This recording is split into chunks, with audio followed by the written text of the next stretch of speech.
Hello everyone, how are you. Welcome back to my channel commerce Exito. और आज की इस वीडियो में हम करने जा रहे हैं गेम थ्योरी। सबसे पहले तो ये समझते हैं गेम थ्योरी होती क्या है। गेम थ्योरी एक बॉडी ऑफ नॉलेज है जो एक सिचुएशन जहाँ पे दो ओपोनेंट्स हैं हमारे पास और दोनों ओपोनेंट्स रैशनल हैं, उनकी कॉम्पिटिटिव कंडीशंस को स्टडी करना, उनके कन्फ्लिक्टिंग इंटरेस्ट को निकालना गेम थ्योरी का काम है।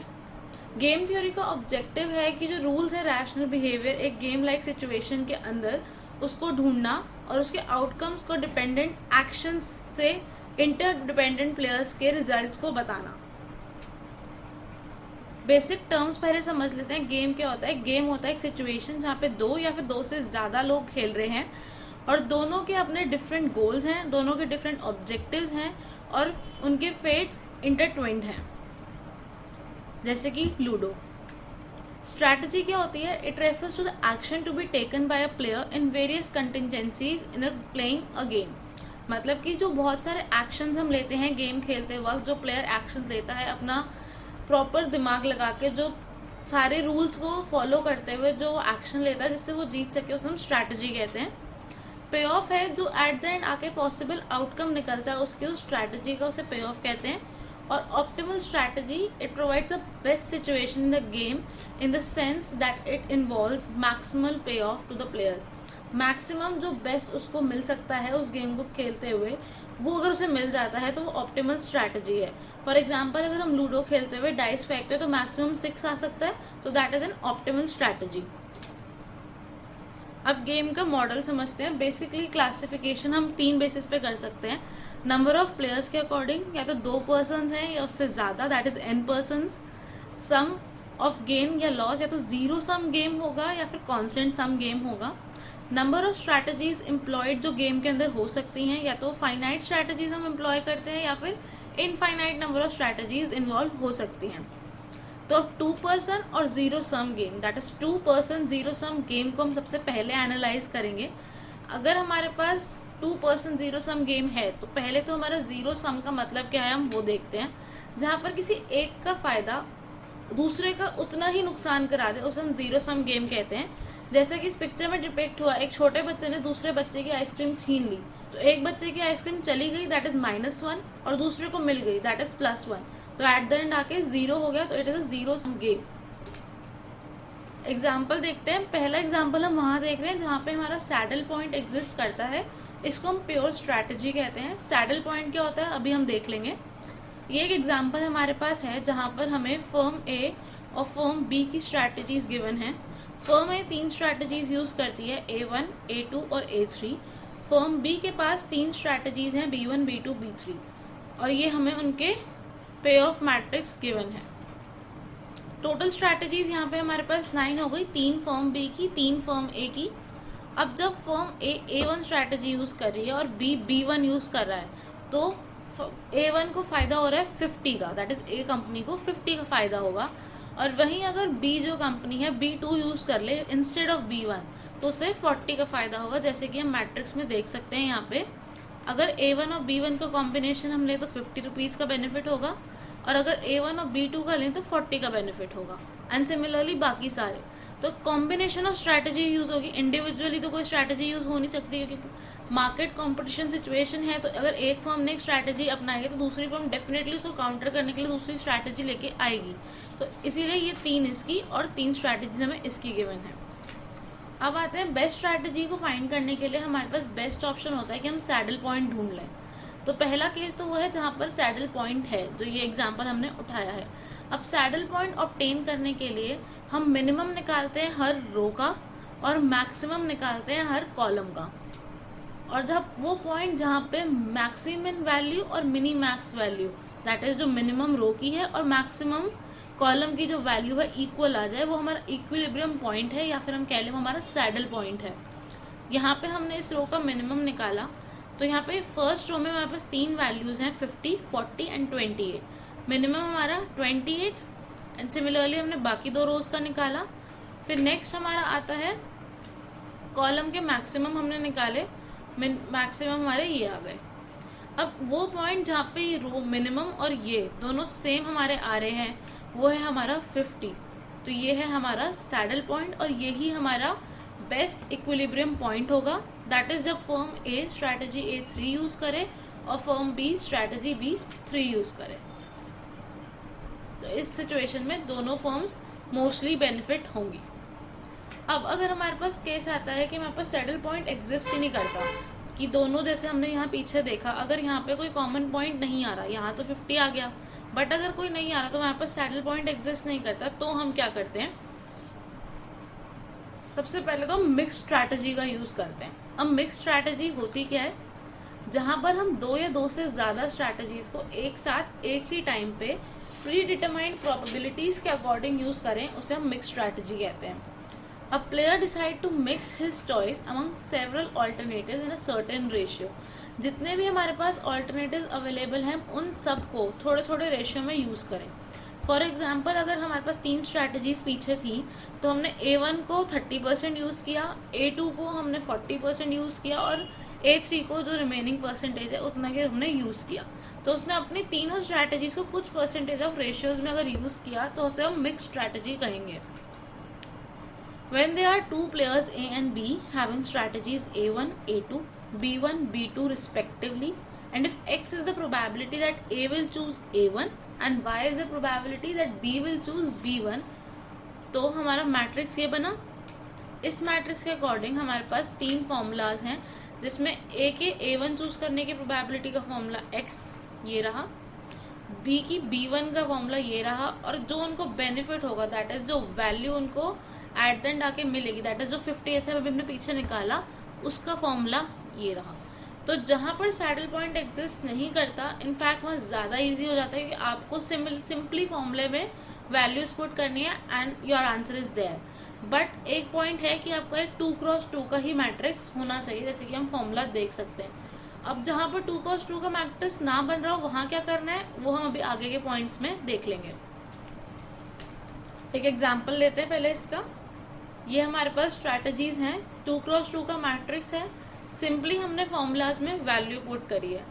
4 यहाँ से minus of 6, then 8 +4 minus of 7 minus of 6, 2/5।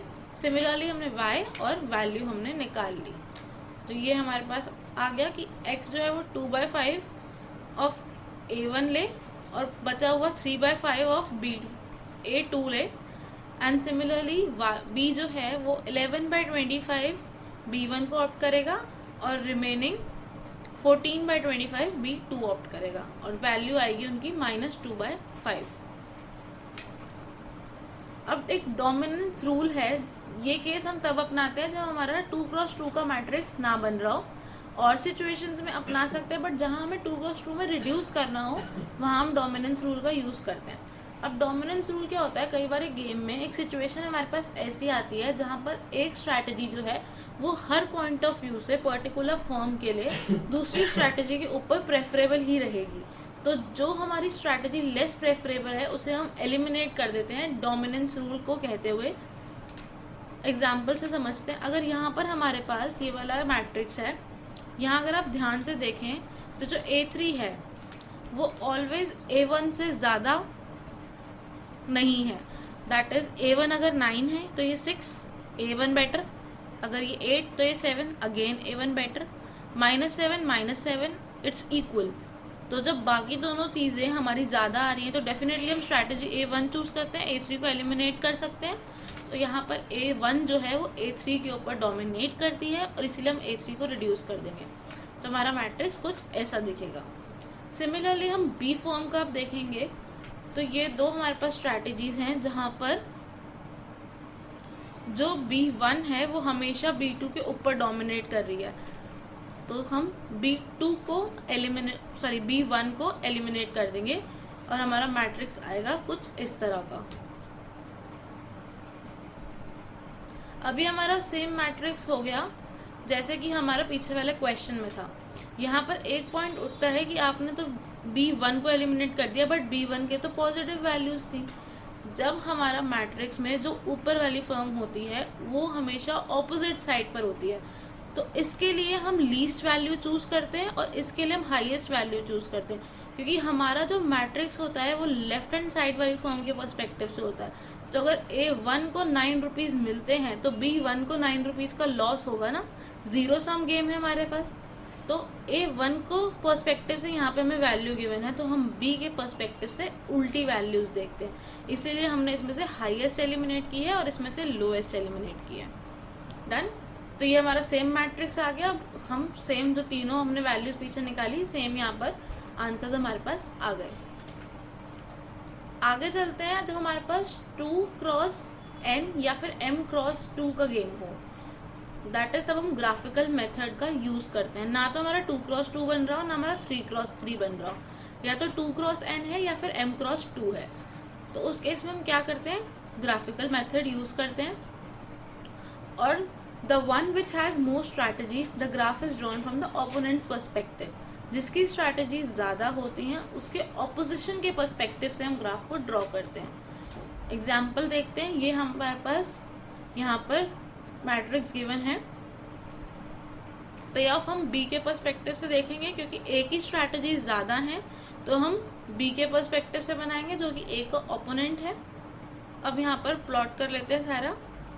सबसे पहले -7 और 6, जो B1 है वो हमारा इस साइड है और B2 हमारा इस साइड है, तो B1 यहाँ -7 और 6 यहाँ ड्रॉ कर दिए, हमारा A1 हो गया। नेक्स्ट A2 हमारा,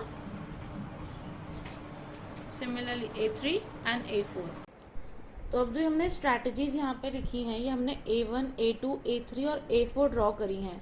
तो जब हमने ग्राफ तो B के पर्सपेक्टिव से बनाया है, बट जो ग्राफ पे हमारी स्ट्रैटेजीज ड्रॉ हुई हैं, अगर हम ध्यान से देखें तो वो A1, A2 हैं, जो कि हमारी यहाँ पर देखें तो A की स्ट्रैटेजीज हैं। तो जब हम इसका शेडेड रीजन निकालेंगे या फिर जो एनवेलप जिसे हम कहते हैं वो निकालेंगे, तो हम A का पर्सपेक्टिव देखेंगे। ग्राफ हम B के पर्सपेक्टिव से बना रहे हैं, बट जो लाइंस या फिर जो स्ट्रैटेजीज हमने ड्रॉ करी हैं वो A की हैं, इसीलिए हम जो शेडेड रीजन सेलेक्ट करेंगे वो हम A के पर्सपेक्टिव से करेंगे। और A के लिए, जैसा कि हमने अभी पहले भी देखा था, अगर इस A लेफ्ट हैंड साइड पे हो तो उसके लिए हमारे पास जो जितना ज़्यादा मैक्सिमम पॉजिटिव हमारे पास हो उतना अच्छा उसके लिए स्ट्रैटेजी होती है। तो डेफिनेटली नीचे वाला पार्ट तो हमारा नेगेटिव है, तो इसीलिए ये ऊपर वाला जो पार्ट है ये हमारा A के लिए बेटर रीजन रहेगा। अब हमने शेडिंग करी तो हमारा अपर एनवेलप ये वाला निकल के आया। तो अब हमने जो स्ट्रैटेजी है हमारी A3 और A4 ये हमारे नीचे आ रही हैं, इनको हमने एलिमिनेट कर दिया और अपर एनवेलप हमारा जो है अब वो पे ऑफ मैट्रिक्स में आ गया। अब ये 2 क्रॉस 2 मैट्रिक्स हमने बना लिया। अब सिमिलरली हमने जैसे पीछे इनको सॉल्व किया था वैसे सॉल्व कर सकते हैं। अगली सिचुएशन हमारे पास आती है जब हमारे पास m क्रॉस n का गेम हो। अभी तक हमारे पास एक तो 2 था ही, अब हमारे पास एक भी 2 नहीं है, हमारे पास m क्रॉस n है, तो हम LPP फॉर्मुलेशन करेंगे। ये हमारे पास मैट्रिक्स है। हम let y1, y2 and y3 be the probabilities with which A place the strategy, that is A1, A2 and A3 respectively. U जो है वो एक्सपेक्टेड लीस्ट पे ऑफ है A के पॉइंट ऑफ व्यू से और हमेशा पॉजिटिव रहेगा, ये इसकी अजम्पशन है। V जो है वो वैल्यू है लीस्ट पे ऑफ B के पर्सपेक्टिव से और ये भी हमेशा पॉजिटिव रहेगा। तो A के पर्सपेक्टिव से जो इक्वेशंस बनेंगी वो ये बनेंगी और B के पर्सपेक्टिव वाली इक्वेशंस ये हैं। और जो LPP है वो हम किसी के भी पर्सपेक्टिव से बनाकर सॉल्व करें, आंसर एट द एंड आके सेम आएगा।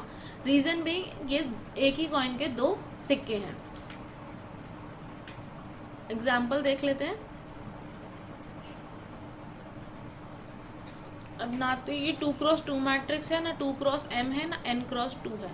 भले ही 3 क्रॉस 3 है, बट ना तो 2 क्रॉस 2 है, ना 2 क्रॉस m है, ना n क्रॉस 2 है। तो हम LPP फॉर्मुलेट कर रहे हैं यहाँ पे A के पर्सपेक्टिव से। तो 8x1, 2x2, 4x3, next 9x1, 5x2 and 1x3, 3x1, 6x2 and 7x3। Last हमारा मोर देन इक्वल टू 0। अब हम इसको सिंप्लेक्स मेथड से सॉल्व कर लेंगे जैसे कि हम करते आए हैं। अगर आपको सिंप्लेक्स मेथड सीखना है तो मैंने उसकी वीडियो ऑलरेडी अपलोड कर दी है, लिंक मैं आपको डिस्क्रिप्शन बॉक्स में शेयर कर दूंगी। अब कुछ लिमिटेशंस हैं गेम थ्योरी की, वो देखते हैं।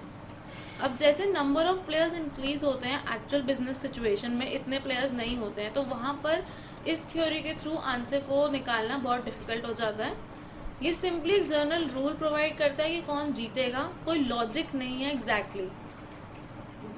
There is much uncertainty in actual field of business which can not be considered in the game theory, क्योंकि एक्चुअल बिजनेस सिचुएशन में या एक्चुअल वर्ल्ड में बहुत सारी और ऐसी कंडीशंस हैं जिनको हम यहाँ पर अज्यूम नहीं कर सकते, जो अनसर्टेन है, तो इसीलिए उनको इस गेम थ्योरी में कंसिडर नहीं किया गया है और इसीलिए इसकी एक लिमिटेशन है।